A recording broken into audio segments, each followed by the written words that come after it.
আর যে বলে নবীও জামিও তাই, এমন ঘামা ঘামিছে 2 হাত দূরের থেকে বোঝা যায় পাঠা ছাগলের মতন গন্ধ।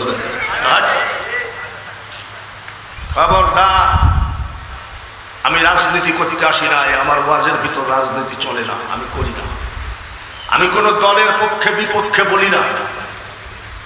পেঁয়াজের কেজি 800 টাকা আওয়ামী লীগের সময় থানার ওসি সাহেব, চাটমোহরের ওসি সাহেব বলছে পেঁয়াজের কথা তুলে ধরেন না। কেন? বলে যে সরকারের বদনাম হবে। কেন? কত করে কেজি? বলে 800 টাকা।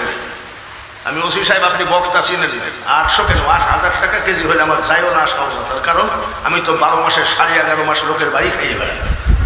ও পেঁয়াজের কত দাম কে জানে? আমি রাজনীতি করতে চাই না, করব।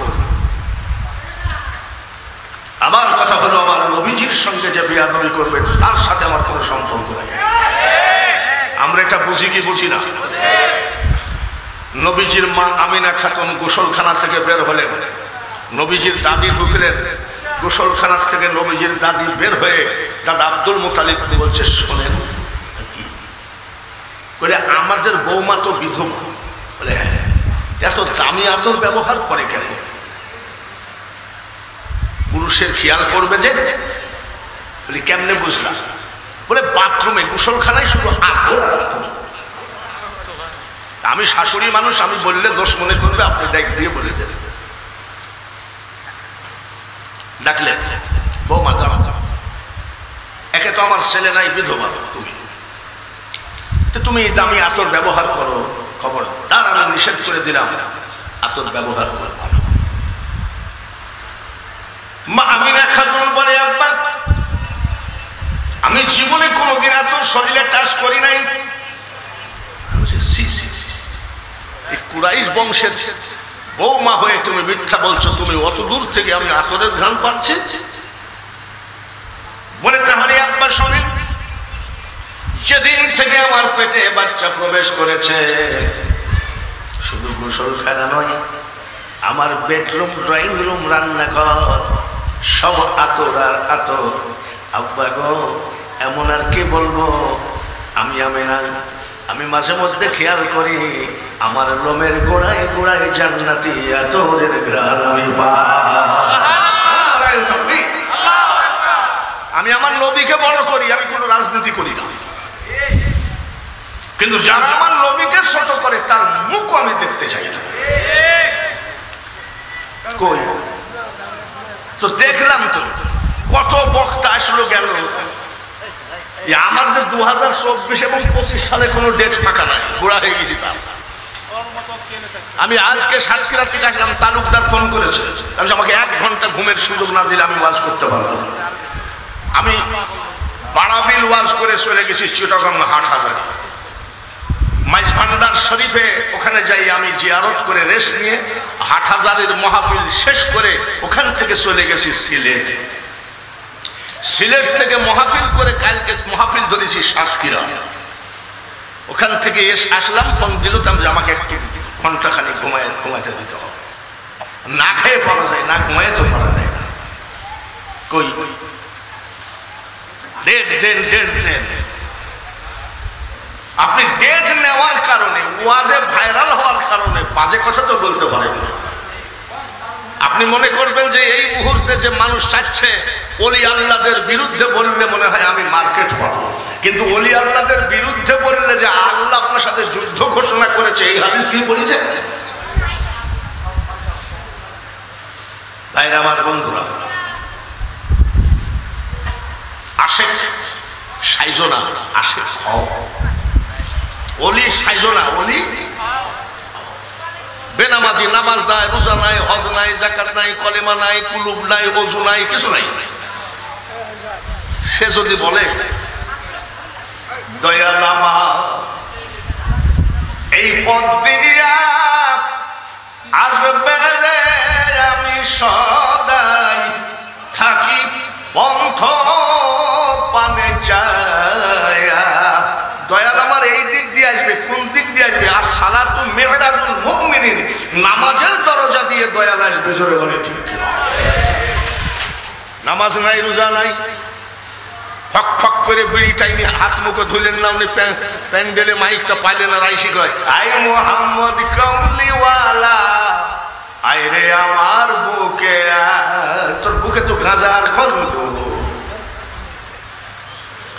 আজীবন যা বলে আসছি এখনো তাই বলছি, সঠিক হন। তার কারণ সময় কিন্তু আর বেশি দিন নয়। এ দুনিয়া দেখতে সুন্দর রে মানুষ, শুধু মায়ার ঘর। আইসো একা যাইবা একা, কিসের অহংকার বলো, কিসের অহংকার।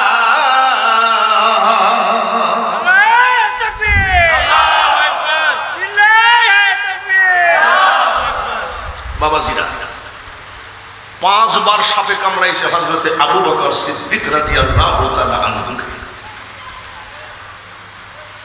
তিনি খালি আল্লাহকে আরজি দিয়েছেন, আল্লাহ আমি যেন রানের পরে যে মাথা আছে আমার দয়ার নবী,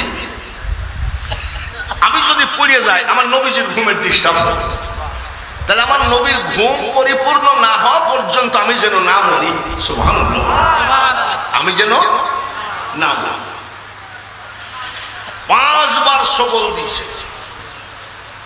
ভার তালু থেকে মাথার চান্দি পর্যন্ত রগে রিসার ভিতরে সাপের বিষের যন্ত্রণায় তাও তিনি পড়ে যাচ্ছেন, আবার নবীর ঘুমের ডিস্টার্ব হবে দেখে পড়েন নাই।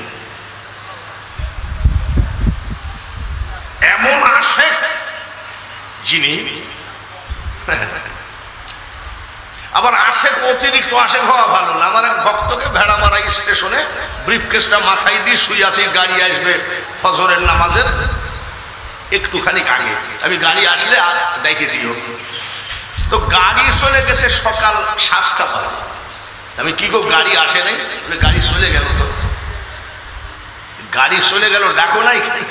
আপনাকে ডাকা যদি জ্ঞান দিতে পারে, এই যে অতিরিক্ত ভক্ত আর কি।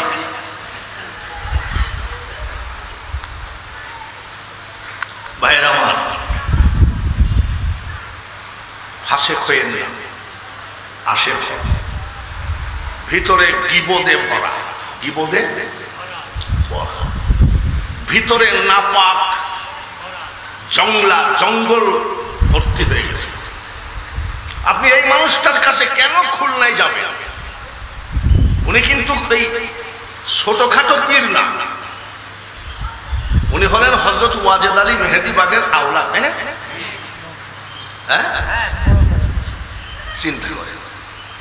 আমি ওনার মাজার জিয়ারত করেছি। আমি যখন কলকাতায় ওই শুধু ওয়াজেদ আলী, ওই 1800 থেকে যাই দেখছি, এনায়তপুরে যাই দেখছি ওয়াজেদ আলী, ওয়ারেস আলী এসব মোনাজাত করে। তা আমি আমার মামুনকে ফোন করলাম ওইখান থেকে, যে মামুন এই ওয়াজেদ আলী মেহেদি বাগের রওজা পাঠ কোথায়? কলকাতার থেকে। তে মামুন বলল যে চাচা গোবরা গোরস্থান বলে মানিকতলা। গেলাম, যাই দেখি হযরত সুফি ফতে আলী শাহ রহমতুল্লাহ ওখান থেকে জিয়ারত করে ওই গোরস্থানের মাঝখান দিয়ে যাই, একটু জায়গায় যাই হযরত ওয়াজেদ আলী মেহেদি বাগ রহমতুল্লাহ, সেই আওলাদ। এনার কাছে আমরা কেন যাব? এনার কাছে যাব, ইনি কোনো হার্টের ডাক্তার না, ইনি কোনো চোখের ডাক্তার নয়, ইনি যক্ষা রোগ ক্যান্সার রোগের ডাক্তার নয়, ইনি হলেন কলবের ডাক্তার। আপনার কলবের ভিতর থেকে সকল জঙ্গল পরিষ্কার করে মওলা পর্যন্ত পৌঁছায় দিবে, উনি হলেন মিডিয়া। ওয়াবতাগু ইলাইহিল ওয়াসিলা।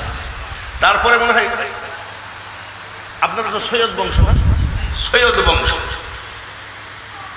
আহলে বায়াত। সেদিন এক মুফতি সাহেবকে জিজ্ঞাসা করছি আহলে বায়াত কি মানেন? বলে আমরা যা কোরআনে নাই তা মানি না। পাগল কয়, ইন্নামা ইউরিদুল্লাহু লিইউযহিবা আনকুমুর রিজসা আহলি বাইতি ওয়া ইউতাহহিরুকুম তাতহীরা। এই কথাটা কার? ও মুফতি সাহেব বলে কোরআনে আহলে বায়াত পাই। এসব বাদ দিয়ে একটু সঠিক সুন্দরভাবে কিভাবে আল্লাহ পাওয়া যাবে সেই রাস্তাটা আমাদের করতে হবে।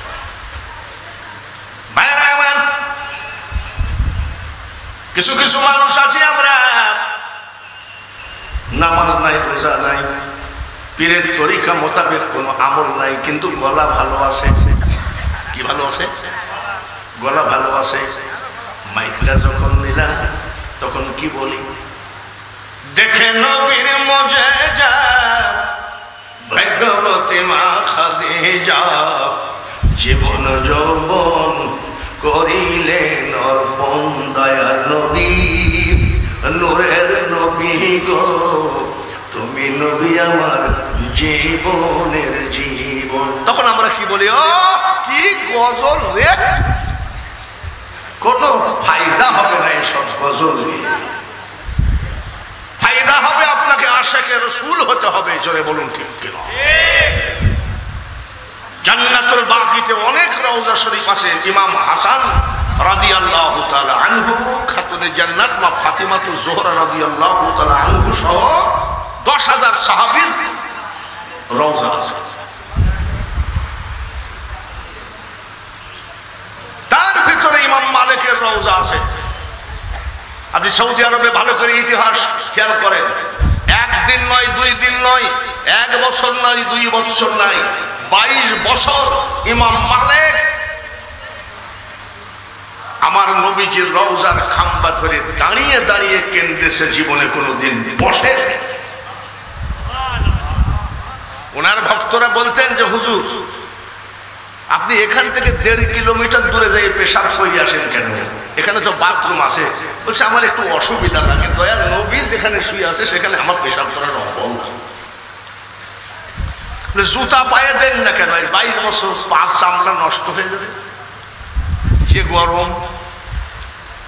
ইমাম মালিক বলেন, ভক্ত ভাইরা সবুজ গম্বুজের দিকে তাকিয়ে বলেন, আমার পার চামড়া যদি নষ্ট হয়ে যায়, মাংস যদি খুলে খুলে পড়ে যায়, হাড্ডিও যদি পচে যায়, রে বন্ধুরা যেই জমিনে আমার দয়ার নবীজি ঘুমিয়ে আছে, এই জমিনে আমি বেয়াদবের মতো জুতা পায়ে দিতে পারি না।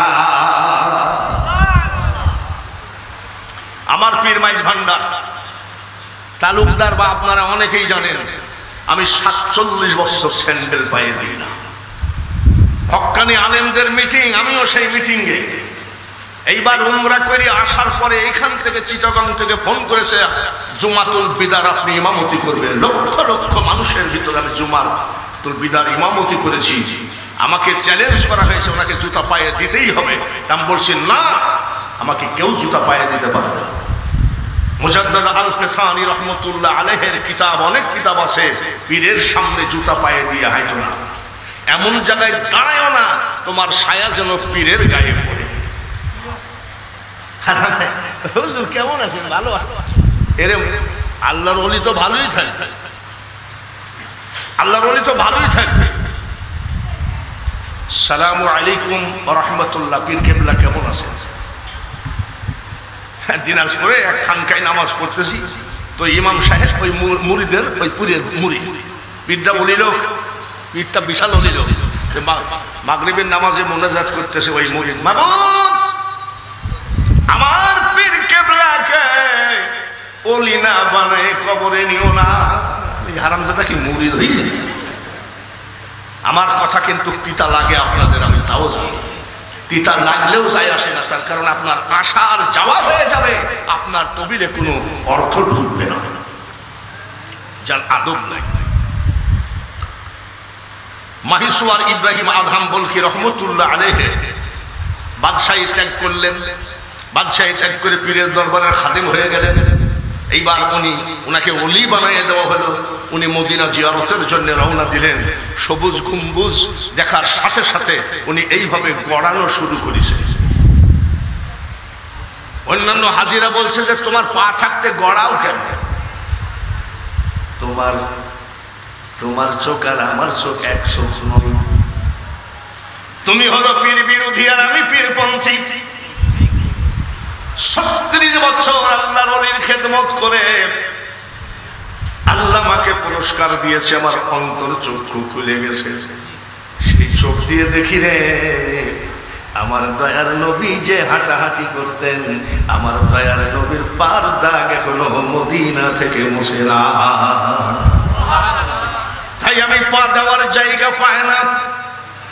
কবি নজরুল তোর আমার মতন আসে কোন কেউ বক্তাও না, আমি যদি আরব হইতাম মদিনারি পথ, আমি মানুষ না হয়ে যদি মদিনার রাস্তা হতাম, ইমাম হাসান হুসাইন খাতুনের জান্নাত মাওলাই আলী নবীজি হেঁটে যেতেন, আমি ধুলা হয়ে তাদের পাক কদম আটকায় দিতাম। এরা হলো আশেক। আমার এইবার দিয়ে 10 বার জিয়ারত হলো, কাবা জিয়ারত হলো। আমি ওয়াজ করি, একটা গোপন ফান্ড আছে আমার,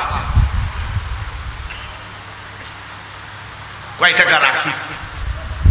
আবার দেখি আজকে ঝড় বৃষ্টিতে মাহফিল বন্ধ হয়ে যাবে, হঠাৎ করে ফোন করলো যে হুজুর বৃষ্টির মধ্যে হলেও মসজিদে টাকা কম দেয় নাই, টাকা কিন্তু সমান সমানই দিয়েছে। তখন আমি নিয়াত করি যে এই মাহফিলটা তো বৃষ্টিতে ভাঙ্গেই গিয়েছিল, দিলাম টাকাটা রাখি। এইভাবে আমি কাবা জিয়ারত করি। আমি বাঙালি হুজুর যদি বলি আমি মোতোয়াল্লি হব, বিশাল লোক আমার প্রতি চান্দে চান্দে, আর যদি নাও হয় 10টা লোক দিতে পারলে একটা লোক ফ্রি পাওয়া যায়। এটা জানেন নাকি? জানেন নাকি? 10 জন লোক বা 12 জন লোক দিলে একজন ফ্রি পাওয়া যায়। তাহলে এই 10 জন লোকের টাকা দিয়ে কিন্তু আপনি হজ করলেন। আপনার কই? আপনার তবিল কই?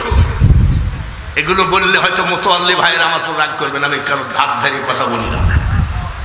আশেক হয়ে যান। কেমন আশেক হবে? আশেকে রাসূল। আজকাল গজল বলে, কত ডিজাইনের গজল বলে না, কিন্তু চোখে পানি আসে না, দিল নরম হয়। আর আগেকার এই ধরেন এই আর রহমানের রাহিম মালিক ইয়াউমিদ্দিন মানে ওয়াজ সহি না, কিছু না, মাখরাজ টাখরাজ কিছু নাই, এই ধরনের কিছু মুসল্লি গজল বলতো। ইয়াকুব নবী বাস করিতেন কেনানে, সবার চেয়ে ভালোবাসতেন ইউসুফকে। বলতো কার চোখের পানি ঝরত। নিজামুদ্দিন ধুলাবুড়ি ওয়াজ করছে, আব্দুল ওহাব বুলবুলি ওয়াজ করছে, হাবিবুর রহমান যুক্তিবাদী ওয়াজ করছে, চোখের পানি ঝরত। আর আজকাল বক্তার চোখে পানি নাই, তার শ্রোতা কান দেখি। আমাদের ওখানে সুন্নি ইমাম লাগলে আমাকে বলে যে হুজুর আমাদের মসজিদে একটা সুন্নি ইমাম দিয়ে। সুন্নি আলেম পাওয়া মুশকিল, সুন্নি মাদ্রাসা কম। তবে ঠিক আছে, দেখি যে দুরুদ কিয়াম করে না, এরা এসে পায় হুজুর ইমামতি আমাকে দিলে হয়ে যাবে না, তাই ওখানে দুরুদ কিয়াম করা লাগবে, মুনাজাত করা লাগবে। আপনি বুজুর্গ মানুষ, একটু করলে করলাম। আমি ও টেকার জন্য ঠিকই মুনাজাত করবা, দুরুদ কিয়াম করবা। কয়েকদিন পর দেখি ইমাম সাহেব মুনাজাত করে আল্লাহুম্মা আমিন বলে, বিরহমাতিকা আরহামার রাহিমিন। ওর ভিতরে কি দোয়া খায়ের কিছু নাই। আসসালামু আলাইকুম ওয়া রাহমাতুল্লাহ, আসসালামু আলাইকুম ওয়া রাহমাতুল্লাহ, মুনাজাত করে আল্লাহুম্মা আমিন বিরহমাতিকা আরহামার রাহিমিন। একটা লোক বলছে হুজুর এটা কোন মুনাজাত? আমি এটা ইমামতি ঠাকাইনের জন্য মুনাজাতটা করি। একটা একটা করে তরিকতের মাহফিল শুরু করি। বড় পীর আব্দুল কাদের জিলানীর বয়স মাত্র 4 বছর। ধরে বলেন কয় বছর? এখন আর অন্য কোনো কথা নাই, তরিকতের ভিতর দিয়ে চলে যাবে। তরিকতের ভাইয়েরা শুনে, ওনার মা মাদ্রাসায় পড়তে দিলে উস্তাদজি পড়াইয়া হাফেজি শেষ করাইয়া দেয়।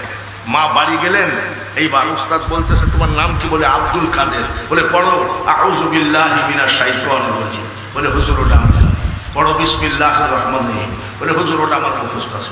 পড়ো আলহামদুলিল্লাহি রাব্বিল আলামিন। বলে হুজুর সূরা ফাতিহা আমার মুখস্থ আছে। পড়ো আলিফ লাম মিম যালিকাল কিতাবু লা রাইবা ফীহি। বলে হুজুর এগুলো আমার মুখস্থ আছে। উস্তাদ বলে আব্দুল কাদের কত পারা পর্যন্ত মুখস্থ? কত পারা? উস্তাদজি 18 পারা পর্যন্ত মুখস্থ। জোরে বলেন বয়স কত? উস্তাদ কয় এটা মানুষ না জিন। এই বয়সে 18? বাড়ি যাও। মা জিজ্ঞাসা করে চলে আসলে কেন বাবা? বলে মা গো উস্তাদ ছুটি দিয়েছে। বলে বিয়া তুমি করো নাই তো? বলে না। বিকাল বেলায় উস্তাদ হাজির। সুবহানাল্লাহ। আসসালামু আলাইকুম ইয়া আহলাল বাইত। বাড়ির ভিতরে কি আছেন সালাম নেন। মা জননী কয় ওয়া আলাইকুম সালাম, আপনি কে গো? আমি আব্দুল কাদিরের মা কোনো পুরুষের সামনে যায় না। আব্দুল কাদেরের মা কোনো পুরুষের সামনে যায় না। ইনি হলেন তরিকতের একজন মা। বলে মা আমার সামনে আসা লাগবে না, আপনি শুধু বলেন। বলে আপনি কে? বলে আমি আপনার ছেলে আব্দুল কাদেরের উস্তাদ। বলে কেন আসছেন? বলে মা গো আপনার ছেলেকে যে আপনি হাফিজি পড়তে দিলেন, আপনার ছেলে তো 18 পারা মুখস্থ। মা জননী বলতেছে উস্তাদ জি ঠিকই বলেছেন। পর্দার আড়ালে যেসব মা বোনেরা মাইকের দিকে খেয়াল শোনেন কি বলছে, কোন পুরুষের সাথে দেখা করে না। এক। 2 নম্বর, মাদ্রাসায় পড়তে দিলেন না, তাহলে 18 পারা মুখস্থ হলো কি করে? উস্তাদ জি আমার আব্দুল কাদেরকে যখন আমি ঘুম পড়াতাম, 1 পারা কোরআন শরীফ শোনায় ঘুম পড়াইছি। ঘুমের মধ্যে শুনে শুনে মুখস্থ করে ফেলেছে। ও মা শাশিরা, আপনাদের জন্যও তরিকত, তা না হলে রাবিয়া বসরি এত বড় তাপসী হয়ে গেল কেন? কিন্তু আমার কথাগুলো আপনাকে ব্রেনের ভিতরে নিয়ে আমল করতে হবে। 1 পারা মুখস্থ শোনায় ছেলেকে ঘুম পড়াইছেন, তিনি হলেন গৌসে পাকের মা। আর আপনি সবে বরাতে ছেলেকে সারা রাত জাগতে দিলেন না, রমজান মাসে রোজা থাকতে দিলেন না ছেলেকে, যে আপনার তোমার সামনে পরীক্ষা, শরীর খারাপ হবে। অথচ ঠিকই ছেলেকে সঙ্গে করে আপনি সারা রাত সিনেমা দেখাচ্ছেন। মাসাসিদের কাছে অনুনয় বিনয় করে বলি, আপনিও ওলি হবেন যদি ওলির মার মতো নীতি আপনার থাকে। কত পারা মুখস্থ? বয়স কত? আম করে বলছে মা আমি তো তোমার কাছ থেকে শুইলে মুখস্থ করি নাই। বলে কেমনে মুখস্থ করলি? বলে আমি তো ঘুমাইছি, ঘুমের মধ্যে আমি শুনি নাই। মুখস্থ করলি কেন?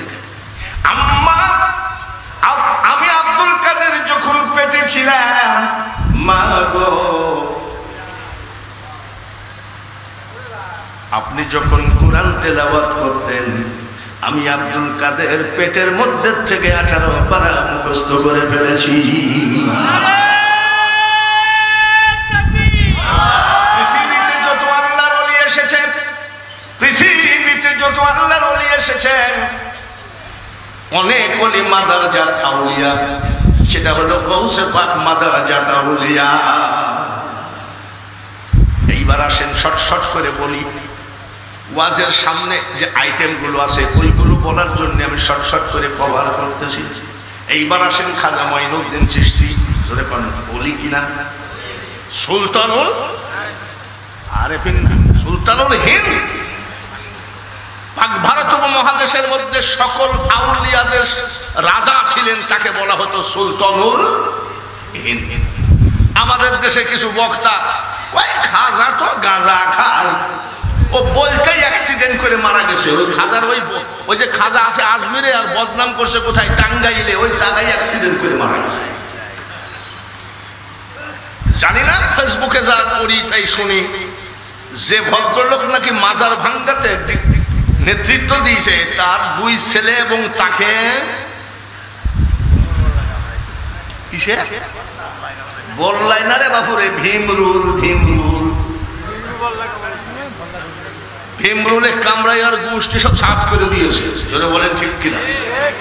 খবরদার, আমরা ওলি মানি কি মানি না? ওলি দরকার আছে কি নাই? আমরা ওলির পক্ষে না বিপক্ষে? কারা ওলির পক্ষে হাত তুলে আল্লাহকে দেখায় দেন। আমি সবার জন্য দোয়া করি, আমি সবার জন্য দোয়া করি। কোন জালেম, কোন জালিয়াত, কোন ইহুদি নাছাড়া কোন দালাল যদি হযরত শাহ মখদুম রহমাতুল্লাহ মাজার ভাঙতে আসে, সেদিনকে আপনি ঘরে বসে থাকবেন? সবাই রাজি আছেন কি না? গাঁজাখোর মাজার থেকে উঠাইয়া দাও, আমরাও চাই। ভণ্ডকে মাজার থেকে উঠাইয়া দিয়ে হেদায়েতের দাওয়াত দাও, আমরাও চাই। তাই বলে তুমি ওলির মাজার ভেঙে ফেলবা? যে ওলি সম্পর্কে আল্লাহ বলেন, ওয়ালা তাকুলু লিমান ইউকতালু ফি সাবিলিল্লাহি আমওয়াত বাল আহইয়াউ ওয়ালাকিন লা তাশকুরুন। লম্বা লেকচার মারো, খাজার বিরুদ্ধে বলো, তাই না? ৭৯ বছর বয়স আমার, ৪৭ বছর ওয়াজের বয়স। এই বয়সে আমি 10টা মানুষ মুসলমান বানাইতে পারি নাই। আমার খাজা মঈনুদ্দিন চিশতি রহমতুল্লাহ আলাইহির জীবনে ৯০ লক্ষ অন্য জাতিকে মুসলমান বানিয়েছে। কত লাখ? হাজাম, যারা নুনু কাটে কি বলে তাদেরকে? ওই হাজামকে গোপনে ফোন বলা লাগতো, অমুক জঙ্গলে যাও, গোর গোবিন্দ অত্যাচারে মুসলমানি দেওয়া যেত না। এই যে তাড়াশে ভাংসিং রাজার অত্যাচারে মুসলমানি দেওয়া যেত না। ওই মহাস্থানগড়ে পরশুরাম বাদশার অত্যাচারে আজান দেওয়া যেত না। সবগুলোর গোষ্ঠীকে সাইজ করে কলেমার পতাকা টানাইছে। আর তুমি এখন হয়ে গেছো ওদের থেকে বড়, তাই তাই? জামানা ভালো না, তার মানে পীর সাহেব ১.৫ লাখ টাকা পীর সাহেবের কাছে। এক মুরিদ বলছে যে আপনি কোথায় রাখবেন, আমার কাছে রেখে দেন, আমি ব্যাংকে রেখে আছি। বাস, পীর সাহেব সরল মানুষ দিয়েছে। ভক্ত পীরের টাকা ব্যাংকে না, কথা বুঝছেন কিনা? এরা যদি আবার বলে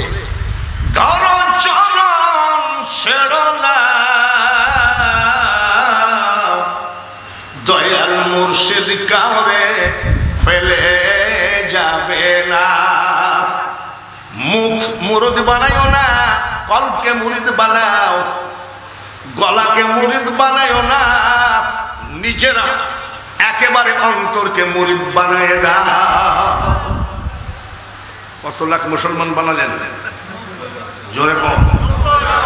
তো ওনার মা, খাজা বাবা হাসতেছেন, তো ওনার মা জিজ্ঞাসা করে, মা আপনি হাসছেন কেন? ওনার মা জিজ্ঞাসা করে, বাবা মঈনুদ্দিন হাসছো কেন? বলে হাসি রাখা যাচ্ছে না, ৯০ লাখ মুসলমান করেছি আনন্দে। বলে তুই হাসার কে? আমি তোর মা হাসবো কেন? মা ৯০ লক্ষ অন্য জাতিকে মুসলমান বানালি, তাহলে ভালো করে শোন। 10 মাস 10 দিন পেটে করে টেনেছিলাম রে আব্বা, আমি তোর মা। এই 10 মাস 10 দিন কোন রাত আমি চোখের পাতা এক জায়গায় করি নাই, ঘুমাই না। ঘুমাওনি না? কি করেছ? সারা রাত টিকটক দেখিছে না, স্টার জালসা দেখিছে? বলে মা আপনি কি করেছেন? মা বলে সারা রাত আমি নামাজ পড়েছি, যাই নামাজে বসে কোরআন তেলাওয়াত করেছি। মঈনুদ্দিন রে, আমি তোদের সকল বাড়ি ঘরের কাজ কাম সেরে আমি তোর মা এই যে তসবি ধরেছি, এই তসবি পড়তে পড়তে আসসালাতু খায়রুম মিনান নাওম, তখন আমি ফজরের নামাজ পড়ে হাত তুলেছি তসবি হাতে করে। আমার পেটে যে বাচ্চাটা দিয়েছ, এই বাচ্চাকে বিশ্ব ওলি বানায় দিও। হজে যাও মাকে বলে যাও না শাশুড়িকে বলে যাও, তাই না? বাপের সাথে কথা কও না, আর শ্বশুরের পায়ে কদম বুঝি করে যাও। এক লোক হজে গেছে বহুত কষ্ট করে, তো মক্কা মদিনায় মন টেকে না, শুধু বাজারে যাইতে ইচ্ছা করে। বলি এ কি ব্যাপার, এত কষ্ট করলাম কিন্তু মক্কা এবং মদিনায় আমার মন টিকে না, কারণটা কি? দেখ আল্লাহর অলিকে জিজ্ঞাসা করছে, আল্লাহর অলি আমি বহুত সাধনার ফলে মক্কা মদিনায় আসলাম, কিন্তু আমার মন কাবাতে আর মদিনায় টিকে না, ব্যাপার কি? আল্লাহর অলি বলে তোমার মা বাবার সাথে সম্পর্ক কেমন? বলে 12 বছরের মুখের দিকে তাকাই নাই। 12 বছর কথা কথা বলে যার মা আর বাবার সাথে সম্পর্ক নাই, পীরের বাড়ি মন টিকবে না, যাই নামাজে মন টিকবে না, নামাজে মন টিকবে না, কাবায় মন টিকবে না, মদিনায় মন টিকবে না, আজমির বাগদাদে মন টিকবে না। আগে তোমার মা বাপের কাছে ক্ষমা চাই, তারপরে দ্বিতীয়বার মদিনায় আসো। আমি সারা রাত কাঁদতাম। 12 বছর 9-10 মাস 10 দিন ঘুমাওনি, অবাক ব্যাপার। এটা কি মানুষের দ্বারাই সম্ভব? বলে এইটুকুই অবাক হয়ে গেলি? তাহলে দেখি মাইনুদ্দিন, তুই যত বেলা দুধ খাইছিস, যত মাস, যতবার আমি তোর মা, বিনা ওযুতে আমার দুধ তোর মুখে আমি দিই না। কি চাটা কথা নাকি? একটা ছেলে কি এক দুইবার দুধ খায় নাকি? অথচ বিনা ওযুতে তার মা তার দুধ ছেলের মুখে ঠেকায় নেয়। আর আমাদের মা ওযুর কথা মনেই নেই। ছেলে দুধ খাচ্ছে আর মা কি দেখে? টিকটক। কি টক? মার খেয়াল কোন দিক? ছেলে দুধ খেতে খেতে ঘুমাই আস্তে করে পড়ে টেবিলের তলে চলে গেছে। টিকটক বন্ধ হয়ে গেছে। মা কয়, আব্দুল কুদ্দুস কোথায় গেলি আব্বা? রাস্তায় যাই ডাক দেয়, আব্দুল কুদ্দুস বলেন ছেলে কোথায়? আর মা ডাকে কোথায়? মা যদি ওলি না হয় ছেলে কি করে ওলি হবে? মা যদি নামাজি না হয় কোন হুজুরের তাবিজ কবজ দিয়ে ওই ছেলেকে নামাজি বানাইতে পারবেন না। মা তাই নাকি? এই খাজা গরিব নওয়াজ এমন মার সন্তান, পর্দা করলেন, মারা যাওয়ার কথা বলা যাবে না। আল আউলিয়া লা ইয়ামুতু, ওলি আল্লাহরা মরে না। পর্দা করলেন।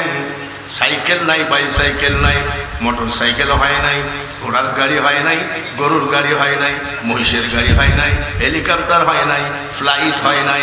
ওই টাইমে 16 লক্ষ লোক জমায়েত হয়েছে। খাজা বাবার জানা যায় কত লাখ? জোরে বল। হ্যাঁ, আমাদের দেশে কিছু পীর বিরোধী ওয়াজের ভিতরে তো কিছু নাই। তাফসীরুল কোরআন মাহফিল লেখে আর মানুষের গীবত করে করে চলে যায়। জানা যায় যদি লোক হয় 50,000, ফেসবুকে লেখে জনসমুদ্র।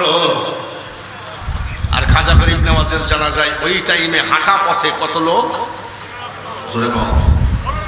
16 লক্ষ লোকের দাবি ছিল শেষবারের মতো একটু মুখের কাফনখানা সরাও।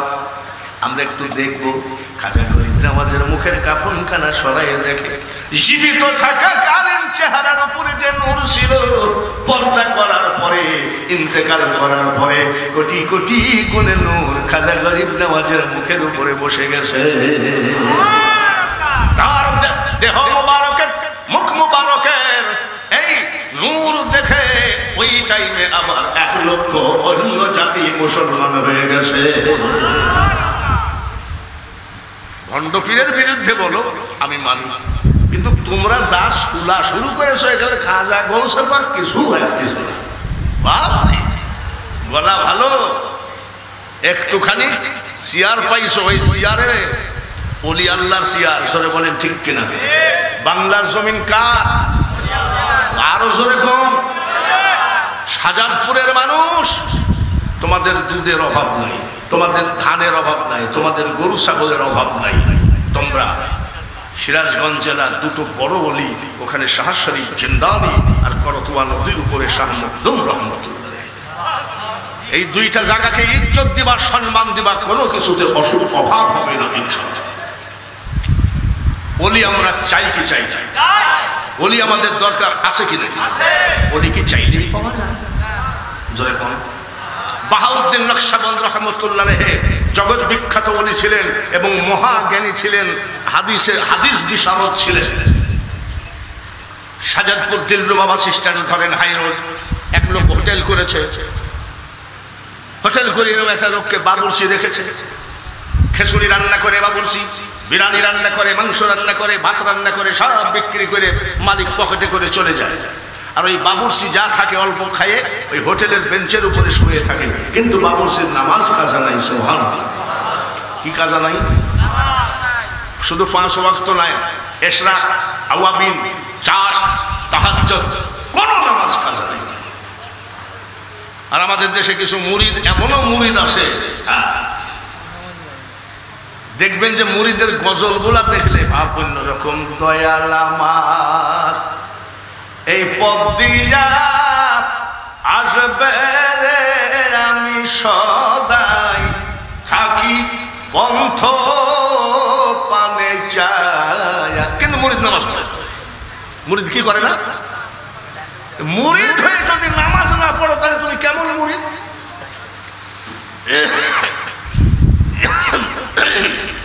মুরিদের কারণে পীরের বদনাম হলো, এই সমস্ত বদনামের দায়িত্ব ওই মুরিদকে নিতে হবে। ভাইরা আমার, আমরা তো অনেক মুনাজাত করি, বড় ছেলেটাকে চাকরি দাও, আগামী কয়েক মাস পরে